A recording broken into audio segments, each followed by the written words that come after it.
All right. Real happy to have my next guest on the Sports Card Shop guest line. He's a fellow content creator, collector, like most of us probably doing this or listening to this, and wanted to have him on. I was on his show a few weeks back, along with Jeremy Lee, answering some listener questions about the National, and wanted to have him on my show, and so here he is, Mr. Dave Schwartz from the Shallow End podcast. Welcome to Sports Card Nation. Hey, John. Thanks for having me. It's great to be here, and I'm a big fan. Well, I appreciate that. One thing I always say this too. When we're going to get more into the content creation, but the one thing I always say is, you know, whether you're done it 5 years like myself, or you're kind of new, there's no pension plan, there's no tenure. I look at it as a fraternity. We're kind of all on the same team rather than a competition.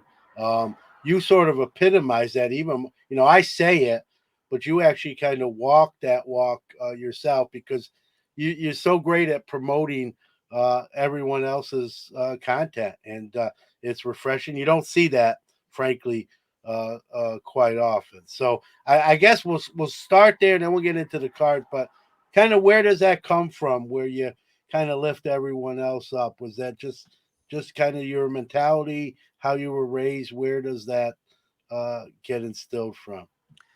Well, I'm not sure where it came from going back into my past, but back in March, I found myself really thinking about podcasting a lot. At that time, I didn't have my own, but I was really enjoying them. And I have a long commute to work. And one day it just sort of hit me on my drive in when I was stuck in traffic how much I appreciated and relied on the the other podcasters just for their content. But most of us are doing this out of a love of the hobby or an interest in it. And there might be a few bucks here and there that get tossed our way, but for the most part, we're doing it out of passion and doing it for free.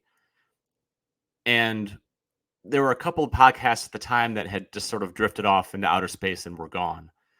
And I didn't want that to happen to others as well. So, sort of selfishly, I wanted them because I enjoyed them, but also really felt that people deserve to be heard. And the only way to really keep strengthening the content part of the hobby is if people listen. We all say that we would do it if even if nobody was listening, but I don't think that's necessarily true. I think there's a certain gratification that comes and great feelings that come when we know that we're being heard. And if we can get a few more ears and a few more eyes onto those podcast episodes, then they will stick around a little bit and people will feel encouraged and they'll feel like they're being heard. And so that was around March. And I started each morning at that point on my Instagram feed, just either tagging everybody who had an episode out that morning or the day before, or putting their logo on the screen. And I figured that was sort of the least I can do. I didn't really know what else to do at that point. But I've been doing that each morning since then. So it's going on about 5, 6 months now that I've been doing that.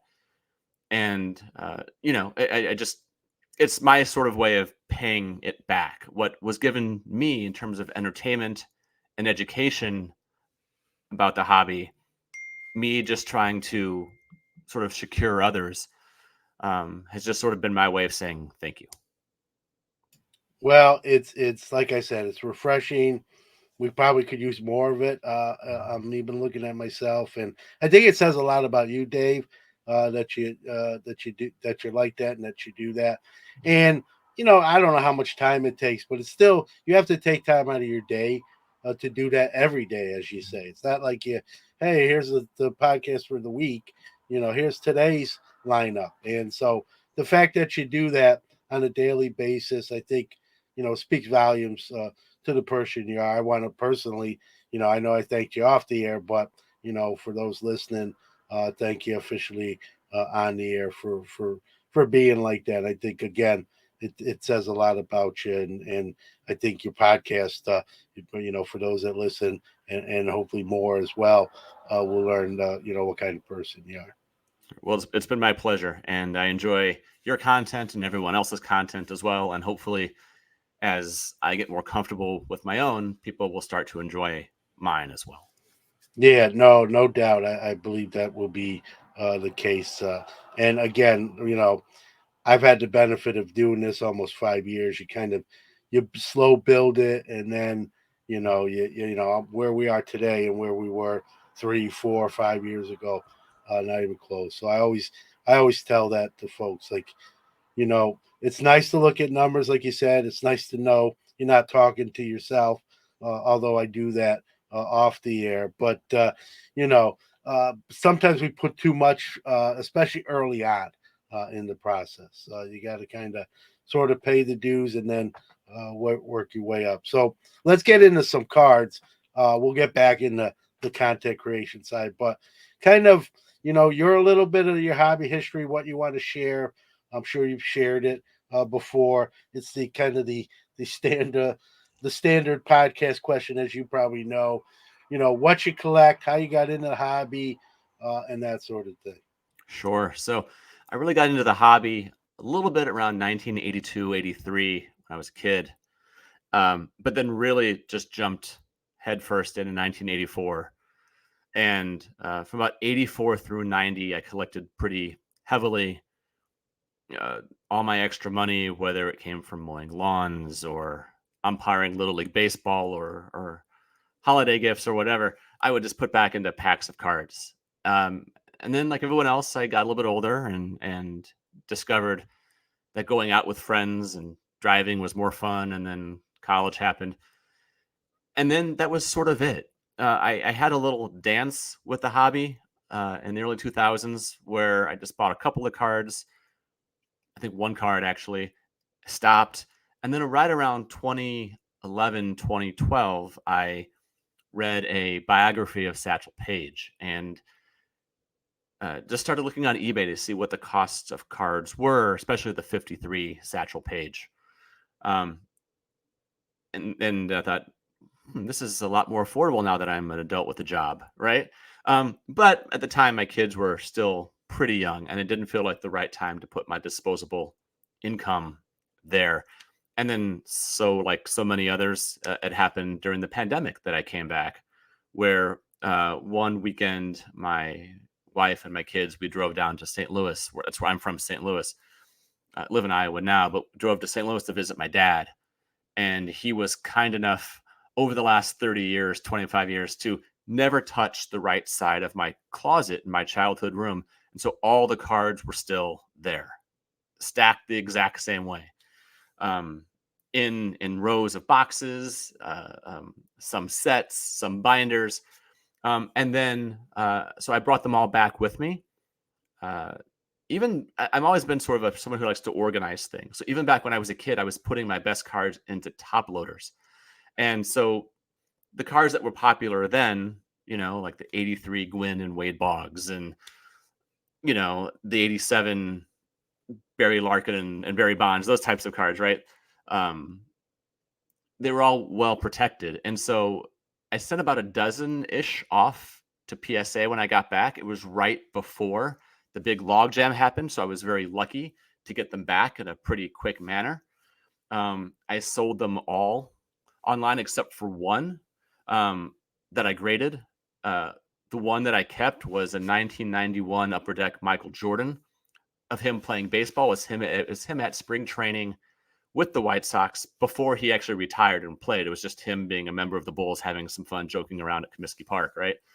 Got a PSA 10 on it, and the other cards I had sold, I just put back into the family funds and paid for groceries. But I said to my wife, I'm like, do you mind if I just keep one of these? I'm kind of feeling the itch to get back into it. She didn't care. She said, sure. And so that's how it all began. And in part two of my collecting journey. And the first card I bought was an Anthony Edwards base prism rookie, ungraded. I had no idea what I was doing. I was just looking at things online, and it seemed like he was good, and rookie card prisms were the thing to do. And so for about a year or so, I was just all over the place buying things that I thought I needed to buy.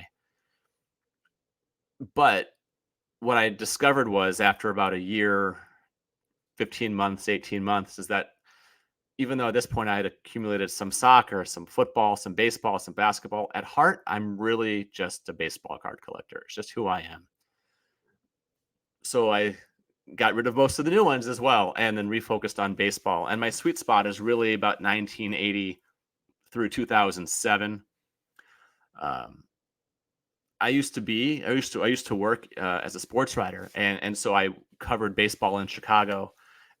It was the height of McGuire, Bonds, Sosa, those people, and so 1980 was Ricky Henderson's rookie year, or at least his rookie card, and '07 was Barry Bonds's final year, and it just seemed like the perfect bookends for the players I liked growing up and the players who were the best whom I covered, and that's sort of the sweet spot. And as of now, the only active player I have in my collection is Otani because he is already sort of legendary in a way, and I want to be a part of that. But otherwise, it's that 27-year range of the 1980s through the mid to late 2000s. That's very cool, and you're lucky your parents didn't throw out your cards. That's usually how that story kind of goes, and then you kind of start over. But to have those cards still, very cool again from your childhood. Talk about, and I agree, Otani is doing stuff today that we've never seen. I think a lot of people realize that, you, me, and a lot of other people. But I think there's some people, there's still a segment of the sports world and the hobby world that don't even realize some of the stuff he's really doing early on. And if he stays healthy, I mean, he's going to have one heck of a resume, arguably one of the greatest baseball resumes, the baseball world's ever seen. And so I'm with you there. But what I was going to say is, with that first PSA submission, that's your first one ever. You're kind of new coming back. You know, how daunting was that to, like, hey, what do I do? How do I package these? That sort of thing. Well, I think they say ignorance is bliss, and so I didn't really know what I was doing. I was just setting off the cards that I thought were worth the most. So an 80 Henderson, for example, which I think got an 8. Um, the Boggs, the Gwynn, um, some Barry Bonds type cards. I just didn't know. I thought, well, they're probably the best players, and I'll just send those off. A 74 Winfield, Dave Winfield, so those types of cards. Had I known, uh, had I really understood looking at things like the corners, the surface, the edges, the centering, all of that, who knows? If I have had done more research early on, I might have just thought, oh, it doesn't matter. And at that point, I'll just throw them on eBay and be done with it. But I think, sometimes a lot of life is luck. And I think the fact that I didn't bother to look it up, even though I'm usually a meticulous researcher with things, I just sort of looked at how to do it, and I put them into the sleeves, and put them nice and neat into a fold and sent them off. And then by sheer dumb luck, happened to get them in right before the glut happened. I was just able to make some money and fill our checking account a little bit. But as I was doing it, I just found myself reading more and more. And what really helped me understand where the hobby was going and what had become of it while I was gone, some of it was through trial and error, just buying some packs and learning the hard way that, for example, Panini Baseball was non-licensed, which I didn't catch for months until I suddenly realized one day that Bobby Witt Jr. didn't have a Royals logo on his helmet. And I'm like, wait a minute, those types of things. Or um, reading Cardboard Connection or listening to podcasts. That's really how I came up to speed on it. And when I finally decided to turn my collection around and start going more after baseball, I became heavily involved in card Twitter. I've since deleted my account because Twitter became a bit of a cesspool and there was too much scamming going on. But I would start doing stack sales. Yeah, there are story sales on Instagram, but there are stack sales on, and I would just sort of hole up and just do one after the next, and got a pretty good following, but was able to flip again, pure luck, before the market started to go down. So I was still getting pretty good money for base prisms and base chrome. And using that money, again, I put some into the family checking and then some into the collection and just turning that over until it started to look something like a collection that moved me emotionally and nostalgically, and wasn't just something where I thought I'm going to be a flipper, because that's, first of all, I don't really have the hobby funds to flip. If I'm going to have some money for a card, I want it to be a card that I want, because it has to be either a card I want or a card I intend to flip, but I don't have the funds for both. And so, um, I was just sort of through, again, trial and error and just having some fun, I was able to sort of correct the ship and get it pointed somewhat in the direction that I want. But I think, as we all know, a collection is never complete, and it's always being adjusted just a little bit.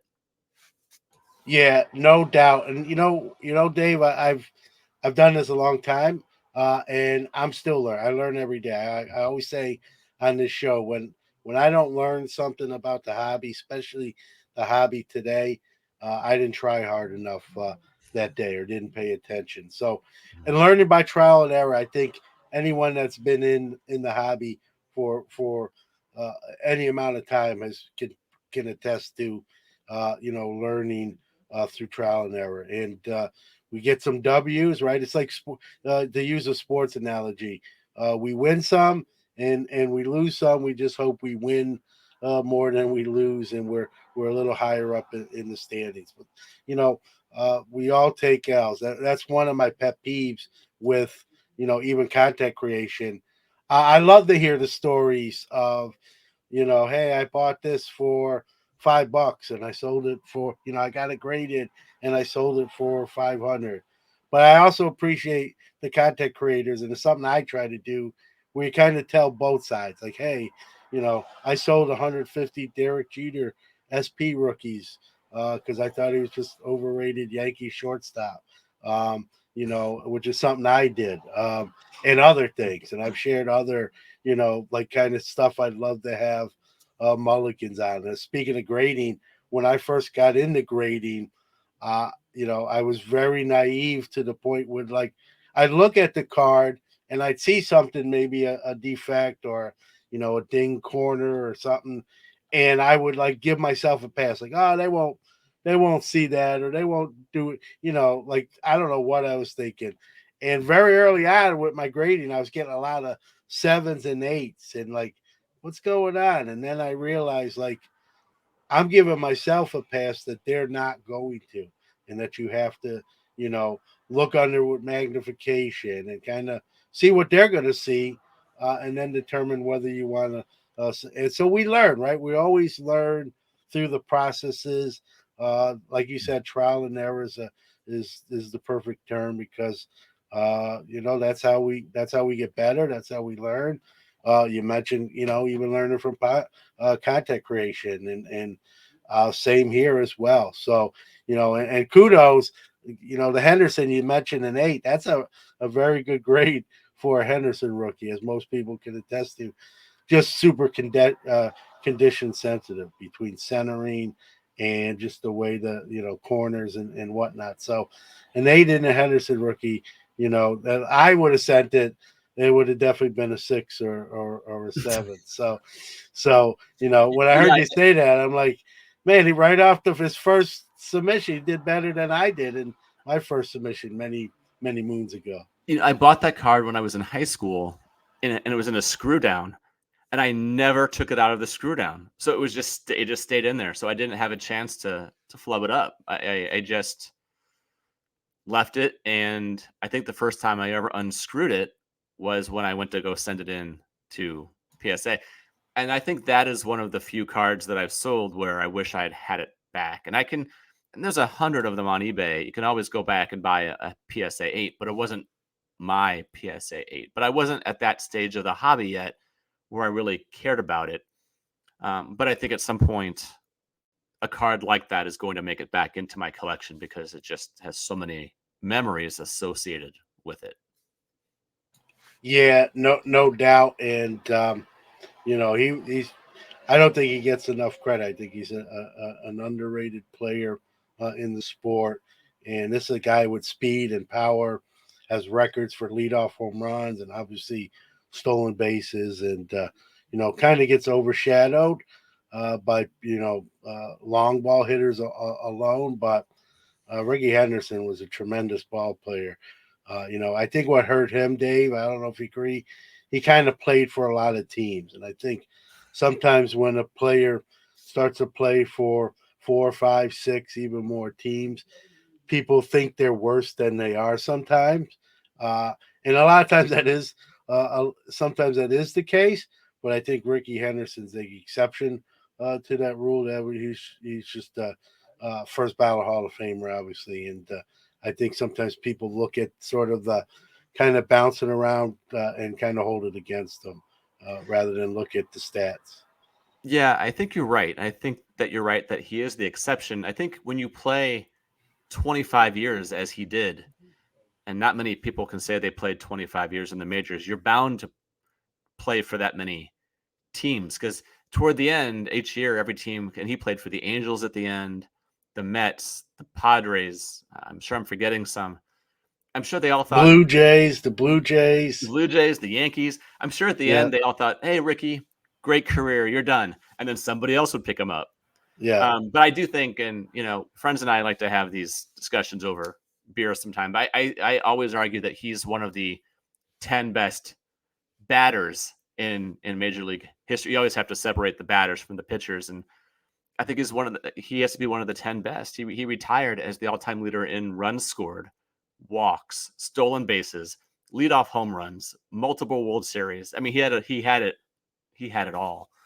Um, Plus, it just he sort of if you think about cards, he really transcended an era in which he was a rookie in 79, had that 80 rookie card.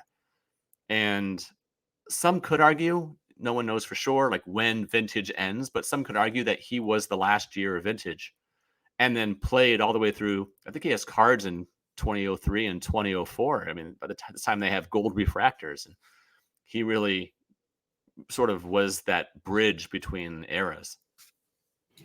Yeah, I agree. And great point on, his career was so long. You're not gonna, who's gonna? I don't even if Cal Ripken would have played 25 years, he probably would have been on another team other than the Orioles. So, you play 25 years or 20 plus years. I don't even care what sport it is. It's not even just, baseball. I think any sport, you're probably going to play on multiple teams at that point, just with cap casualties, a team going in a different direction, a team trying to get younger, they're going to move on from you. Yet you might be able to still play it. I think in Ricky's case, that was exactly the case.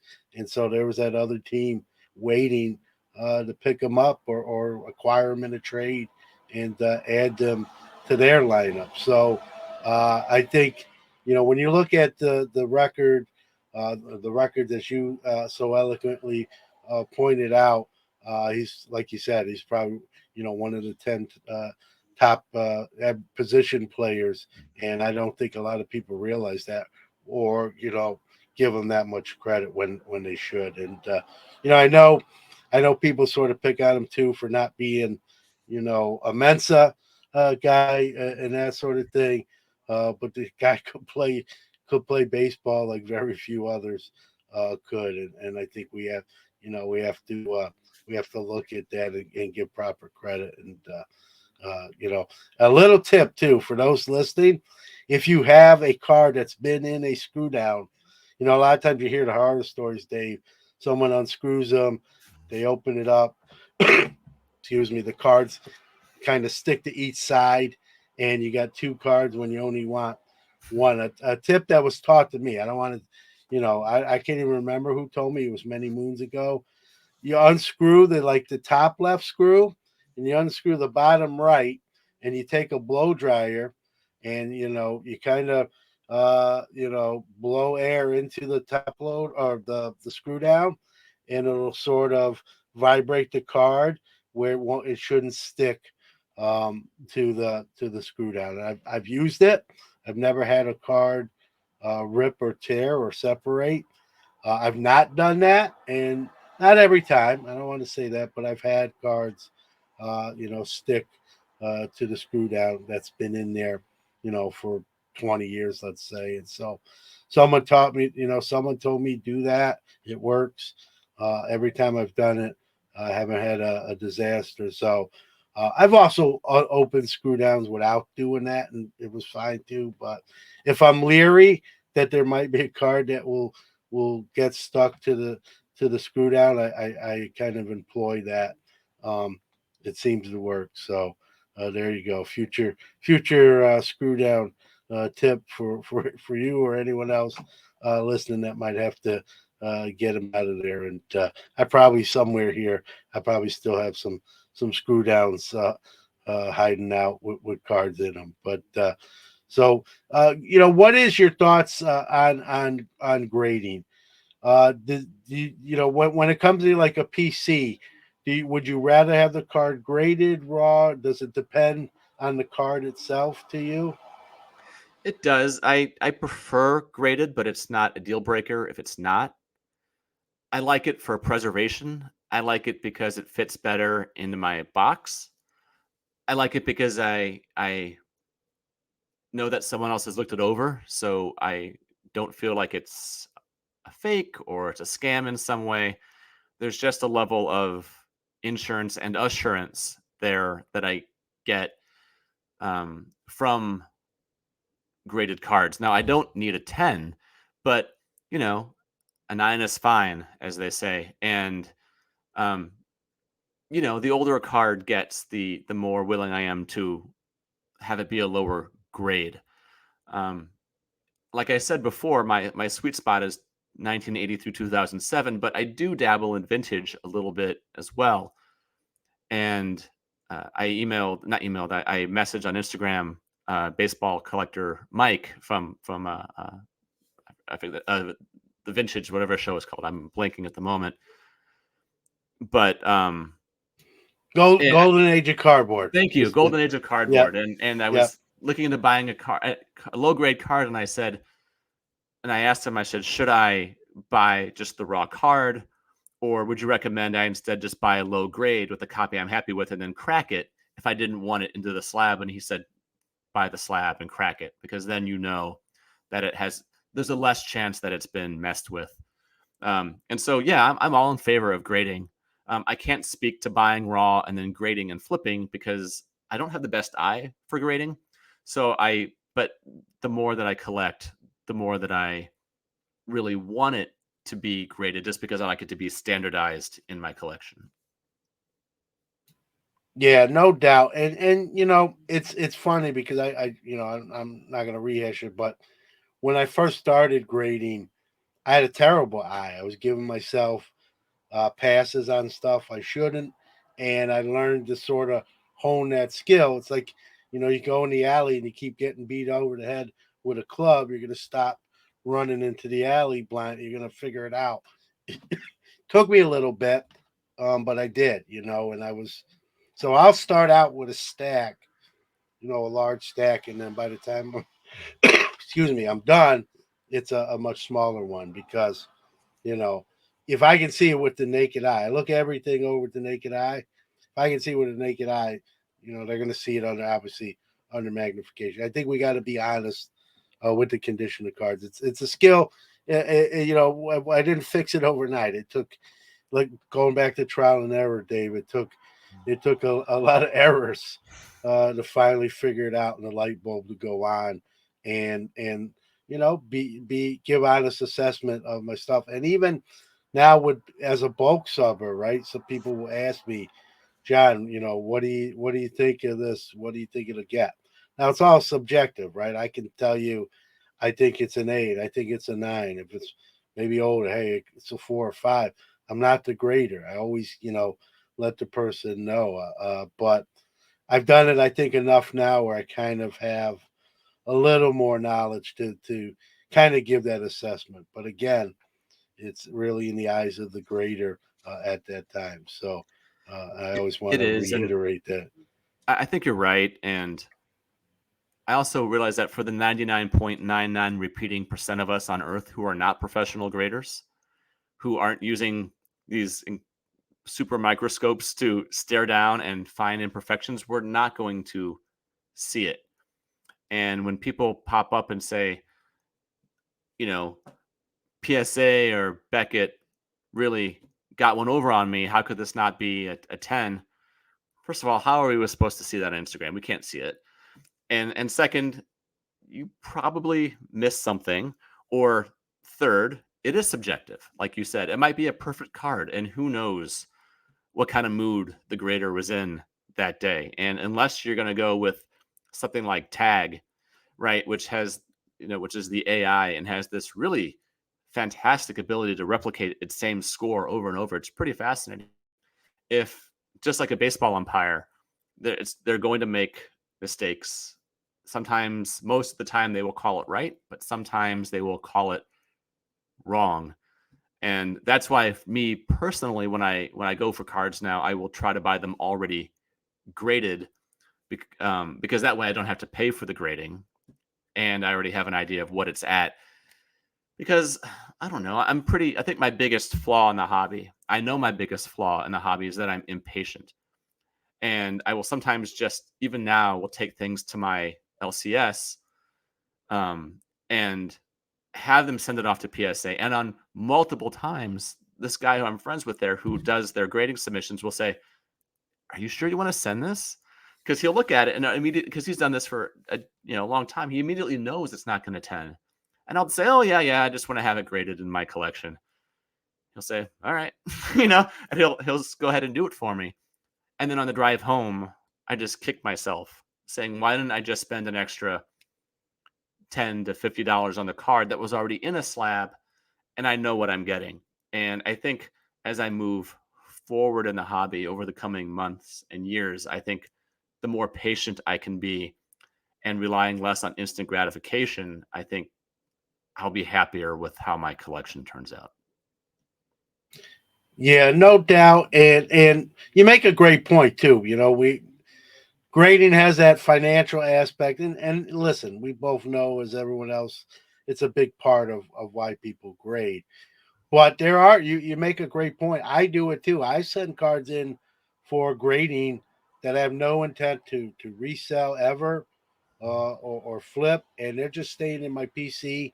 I know they may not grade what other people would think it should be to even send it in, but I just want it, like you said, encapsulated. It's going to go in my personal collection, and that's fine, fine by me. And I think that needs to. I'm glad you mentioned that, because I think sometimes when we discuss grading and talk about grading, it's very heavy on the financial side, and I get why, and I understand why, because it's such a huge. It's probably the number one reason people grade cards. Let's be, you know transparent about it, but it also is not the only reason. And so we have to talk about, hey, I know this card's going to get a 3 or 4, but it's the first card I ever pulled out of a pack. It has that meaning to me. I want to kind of protect it the rest of the way through and that's just one version or one story. And so whatever reason someone has for grading, like you mentioned, another great reason is to authenticate it. It's the real McCoy. There's a lot of, it's always been around, fake cards and schemes and different things like that. But I think we've seen, with that crescendo of the hobby, we've seen that sort of rise up again to new levels. And so to protect your card, or your peace of mind, I think it's more than financial. And so it's good to hear you mention sort of a non-financial aspect of grading as Yeah, well.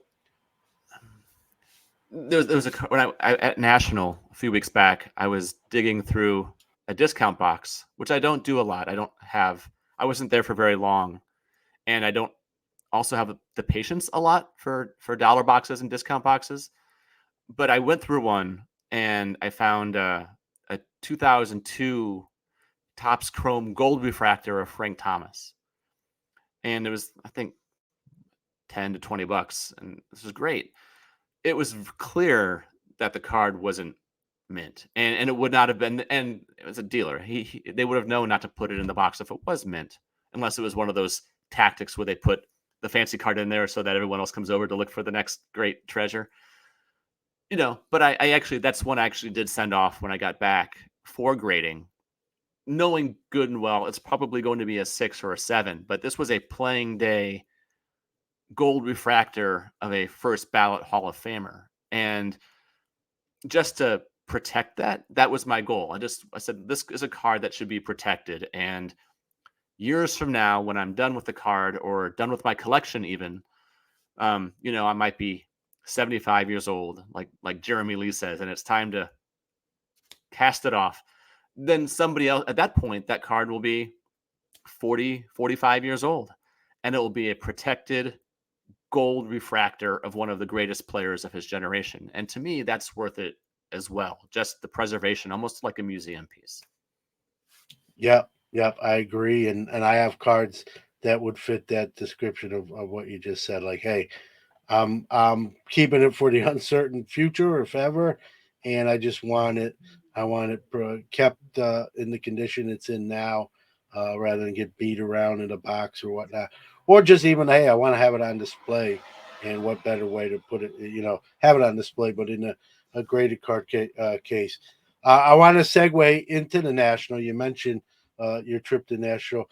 You were there a day, which I've said. I know I came on your show and said, "Man, that's tough to do in a day." So, and I'll ask you. I didn't ask you this, off the air, but the difficulties of navigating such a large event in basically a day's time, how you did it, and your thoughts on the national itself. Sure. So for step one was realizing that I wasn't going to be able to see everything, and I had to make some choices going in.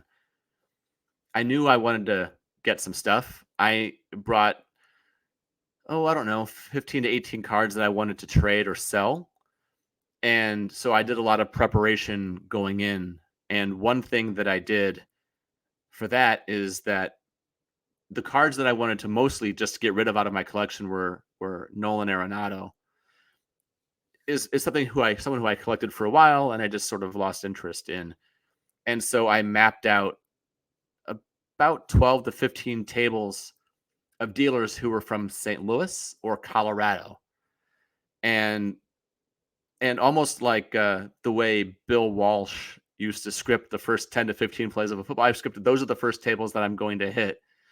So after I went down the escalator and went into National and nearly spun around dizzy about how big it was, once I got my bearings, I hit those tables first. And I without boring your audience too much, it took a while. It took a while to get rid of those Arenado cards because the night before, it was rumored that he was about to be traded. And so none of the dealers from St. Louis or Colorado wanted to take him on because St. Louis has a huge market, right?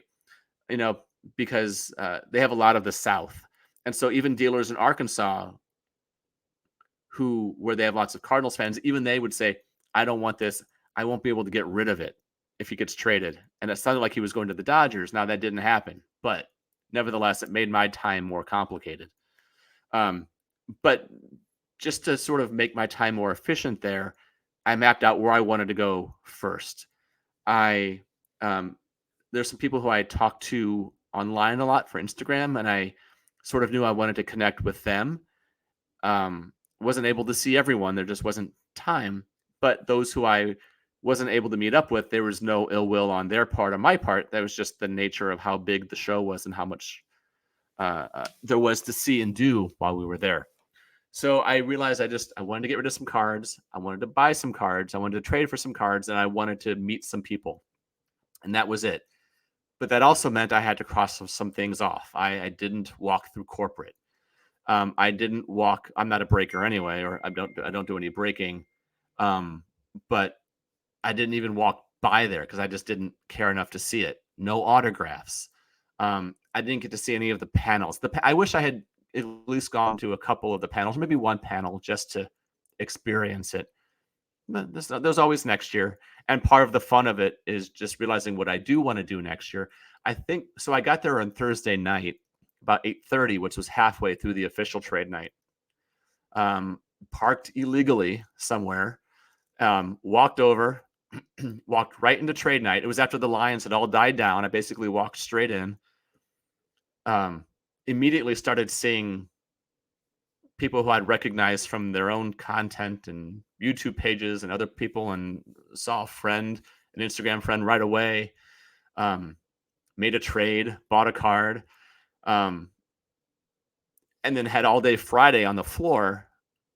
Went to the Wolfpack trade night that Rob Gerard and his group put on Friday night. Went to bed and then woke up Saturday morning and just drove straight home early for a family event. So I think if I were to have changed one thing, I would have come in first thing Thursday morning instead of Thursday night.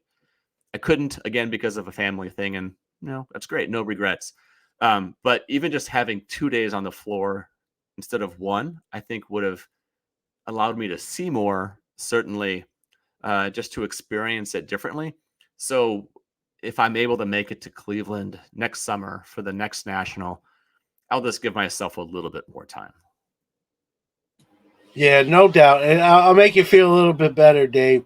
I was there 5 days, and I didn't meet everyone that was on my list. That's a difficult task, whether you're there one day or 5 days. And I can tell you, I don't know. I think this is my fifth national. Never, I would call that the perfect game if you actually met up with everybody on your list. I actually don't think it's possible unless you literally had an event where every single person on that list attended and they were all there, and not the national floor itself, but just kind of an after show kind of thing, whether it be a trade night or just kind of let's meet here. So to do it on the national floor, especially with a record breaking attendance, I try to do it every year knowing like I'm not going to do it, but I'm gonna go down in a blaze of glory, trying it just the same. And so don't, you know, one day or 5 days, neither one of us accomplished that feat, and I had five more chances, five times, the chance you did. So it's just difficult. It's just you get that many people. And you're doing, you're constantly moving, and the 5 days I was there, I walked 25 miles. That's what my phone said anyway. So you run a marathon, you won't be able to stop and meet everyone. So if you knock off more, if you meet more, I always say if I meet more than I didn't meet, I think that's how I measure whether it was successful or not. I want to talk. Coming down the home stretch here about your show. And obviously, you're like I said, you're great at promoting everyone else. Let's give you a little love here in return. The shallow end. Where does the shallow end, the name itself, come from? And one thing, as someone who listens to your show, one thing I appreciate with content creation is genuineness, right? Someone that's just speaking from the heart or not putting on a shtick and that sort of thing. You check all those boxes, but not to get ahead, where you came up when you were deciding on a name and sort of the format in your mind at the time. Sure. So, in terms of the tone that I wanted to strike on the show, I read I read part of a book several years ago now, and it was about how to write a memoir. And I don't remember much about the book, but the one thing I remember most about it that does stick out is that the worst memoirs, or the ones that people tend to resent, are the ones where the author is not forthcoming, is not vulnerable, and doesn't really give you a look into whatever part of their life that they are talking about or writing about. And so, at the time of you and I recording this, I think I've done 6 or 7 episodes, but I decided I was going to be honest and open with whatever it was that I was talking about. Because if somebody is going to give me their time, then I at least need to give them honesty. So one day, Rob Gerard, Instagram, the sports card therapist, and I were talking over Instagram about something, and he asked a question about which podcast I listened to, and he probably regrets asking the question, because instead of me answering with 4 little lines, I basically wrote an essay back to him about who I listened to and why. And he immediately wrote back, "Do you want to do a podcast?" And I said, "I don't know. Maybe, maybe not." Um, in order for me to do one, I really felt like I needed to have something to say. I wanted it to come from a certain point of view, and I didn't want it to just be me sort of vomiting up my thoughts. And so I thought about it for about a week or 10 days and realized something that I could offer maybe to listeners is the perspective of a collector who will not be doing the high end flips, who very realistically has to be within a certain budget, but at the same time really wrestles with the idea and the frustrations of never having the kind of collection that I want to have. Um, I do have an ego. I do have big dreams and aspirations, but I'm not going to have a Jason Kuntz like collection. It's just not going to happen.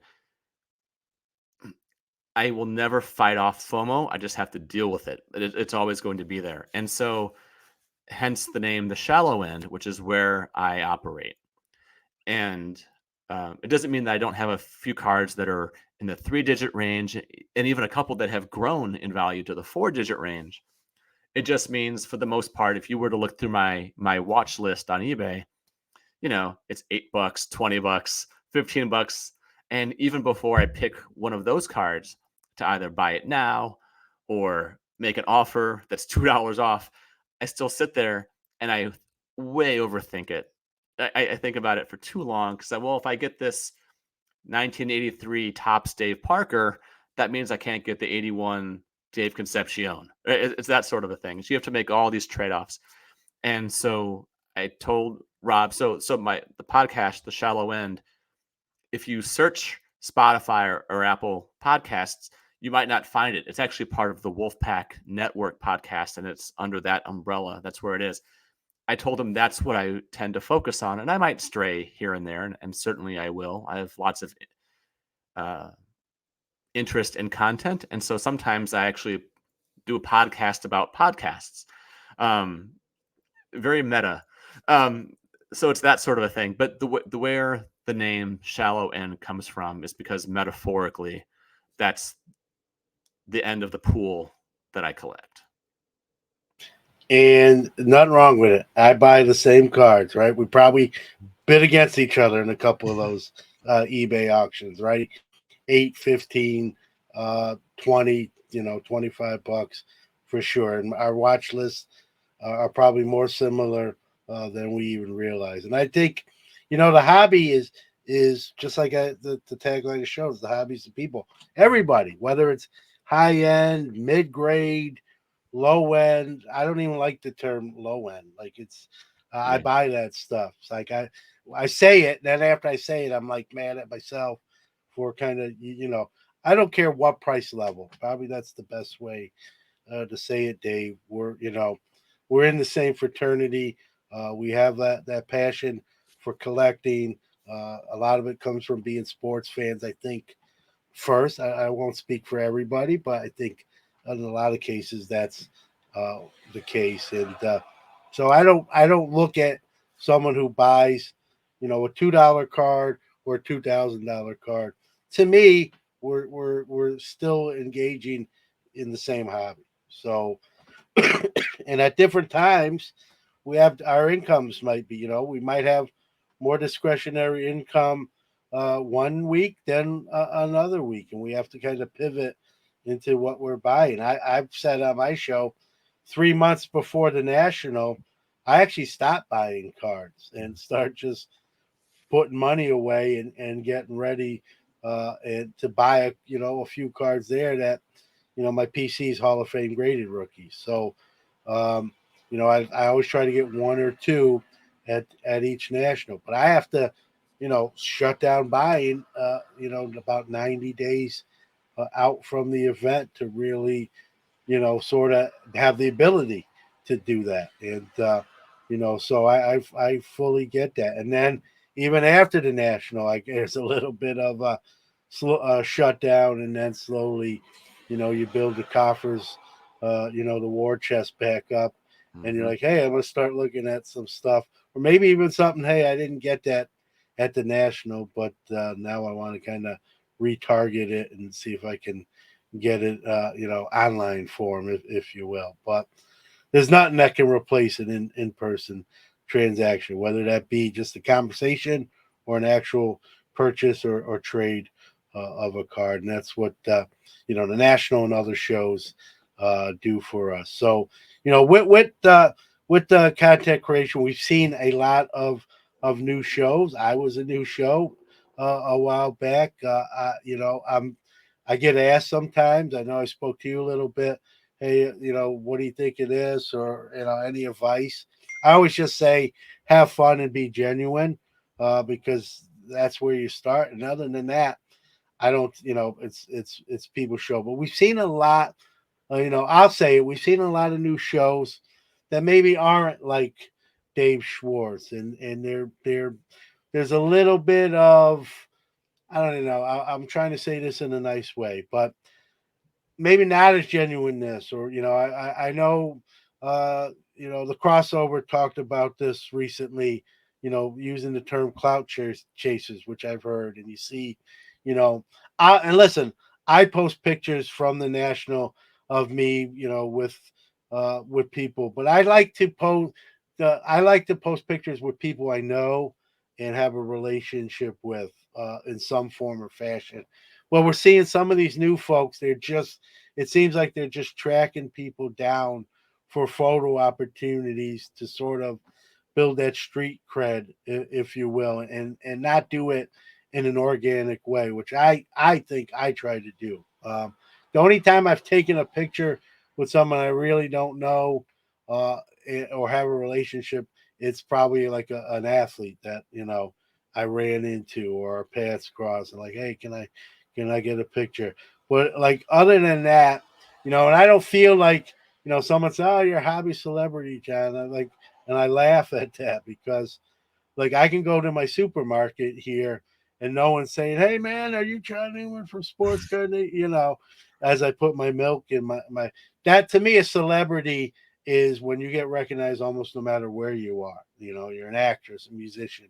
Um, do people like recognize, and I'm humbled by it, but I don't walk around with that air. I don't, that's why I'm so humbled by it every time it happens. And it's happened a lot, but I don't view myself like that. And I think we're seeing, and not everybody, but we're seeing some of the new folks kind of coming in.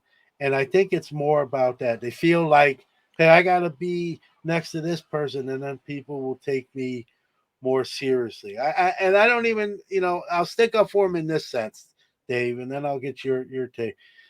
I don't think they're being I just think they feel like they have to do that, right? To kind of get there to their destination quicker. But to me, I rather someone like yourself, and many others, that to just do it organically. And hey, here's my hobby journey. Here's my hobby story. Hey, here's what happened last week, and that. But kind of your thoughts as being someone that's sort of new, but pretty soon you're going to be the grizzled veteran too. So, kind of your thoughts on kind of what I touched on. That it's a really good topic, and I'm glad you brought it up. And I get often, not often, I've been asked a few times, over the last couple of months, if I listen to all the content, if I listen to every podcast that I promote, and the answer is a loud no with an exclamation point. One, I don't have the time, and two, they don't all interest me. But the reason I try to support them all, and every day when a new one comes out, even if it's not one that I listen to, I include it on my page, on my Instagram page, of here's a new one that's out today. Because even though it might not be my cup of tea, it might be somebody else's, and they might not have learned about it yet. And perhaps if they just stumble across my Instagram feed, they'll think, oh, here's one about soccer or hockey, or one or podcast with industry insiders or whatnot that I may or may not find interesting, but they will. And so it's a cliche, and obviously not my term, but different strokes for different folks. And if somebody um, feels gratified by connecting with some of the hobby industry bigwigs or influencers, I tend to think maybe they're doing it not for recognition, but because they really have questions they want to ask them, because they're really curious about it. I know I sometimes get envious of their guests because they have questions that I want to ask, and I sometimes will yell into the to my speaker if I'm listening, saying, "Why didn't you ask about X, Y, and Z? Oh, come on." And so I tend to give the benefit of the doubt. Me personally, I just want to hear stories about cards, stories about collecting. I sometimes want to hear tips about how to make myself better. I also am really into podcasts in which the either the hosts, or if it's one host and a guest, if they're talking just like friends and hobbyists, and it's almost like you parachuted into just a conversation, and you're a fly on the wall, and you just want to listen to it. To me, that's my favorite. Where I would be listening to this if I was in person, and I'm listening to it, through my phone, one way or the other. That's sort of just what I gravitate to. Um, but I know that there are content creators and podcasters out there who have much larger ambitions. Sometimes maybe it's financial, maybe it's career related, or maybe it's just what they like. It doesn't mean I have to listen to it, but if that's what they want to do, go for it. It's like they say, um, spend your time and spend your money where you want your time and your money spent. And eventually what wins out is what deserves to win out. It's a meritocracy in a sense. And there are wildly successful content creators out there who I have never watched or maybe listened to once, and it just wasn't my thing. But there also are some out there who people really dislike, who I think are great. And so you never know. It's just, I think everyone just has their own taste. I'm sure there are people who don't like my approach. I'm sure there are people who really like it. It's just really kind of hard to say. And so I would just say, if someone doesn't like something, then you show them that you don't like it by not listening to it. Don't be a troll. Don't go after them. You know, don't try to get clicks or listens on your own feed by trashing them. The best way to make go away what you're not into is just to pretend that it just doesn't exist. And then over time it won't. And then you won't have to really worry about it so much. Just, it's like my grandfather used to say, just worry about yourself. Yeah, I agree. And there's so many different shows that, I get asked how many you listen to, and I'm like, I can probably count on one hand each week how many, including my own show. Like I guess I listen to it in the editing process, but I don't actually all the time. I'm not gonna lie. There's been, there might be some like how does it play out? Like listening to it in real time. Like you kind of lose the feel of it maybe when you were doing it or even through the editing. But generally, I don't even do that because, like, I live that interview. Like we just talked here for an hour. I'm not saying I won't listen to the episode, but if I didn't, we can't. And there's just so much content, Dave, as you well know now. That If you even don't if like, you wanted to, even if it was your job, even if someone say we're gonna give you $1,000 a day, quit your job, all you have to do is for 12 hours, you got to sleep and eat and but for 12 hours for $1,000, you're going to consume as much, sports card hobby content. Even under those pretenses, you couldn't listen or watch everything. It's just physically impossible. There's just too much. Well, if you don't So mind me I get it. interrupting, if you don't, I'm Yeah, sorry go to ahead. interrupt you. No, I you're know this good. won't air until later, so it's not so much a spoiler. Um, I'm actually working on something right now. It's insane, and I already regret it. But this week, from Sunday through Saturday, I am listening to every single podcast that comes through my feed, all of them, and it is. I already regret it. It is. It is a mess. So I subscribe to a bunch so that I know when there's a new one, I can then post it on my IG page the next day. So far, I've listened to 23 this week. This is being recorded on a Tuesday.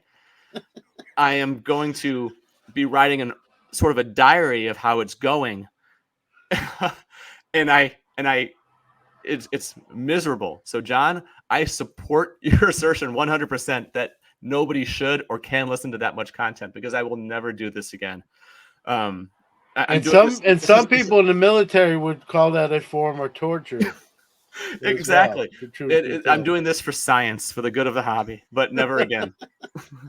You're better. Listen, you're a better man than me, Dave. I wouldn't even let alone do it. I probably, even if I entertained the thought, it would just be for a minute, and then like I'd come to my senses. But kudos to you for doing that. Again, I think it shows like a lot of your personality that you want to learn. You want, even if it maybe, hey, this isn't really my cup of tea, but for this week, I'm gonna at least take it in and see what they do and how their format and all that. And that way, if someone asks me, hey, what you think of it, you can say, well, I only listened to one episode, but whatever, you know, that sort of thing. You can kind of give some sort of take on it, that. But I appreciate you kind of doing it. We'll look at you like the sacrificial content creator, kind of falling on the sword for the rest of us. But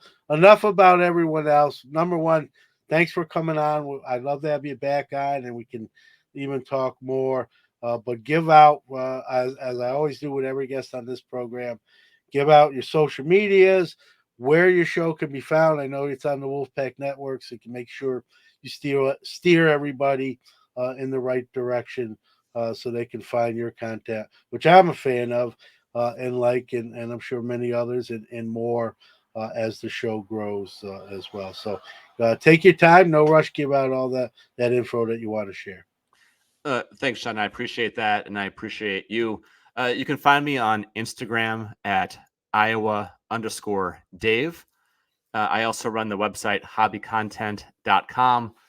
The podcast is called The Shallow End, and you can find that under the Wolfpack Network podcast heading there as well. And it comes out each Friday, just once a week.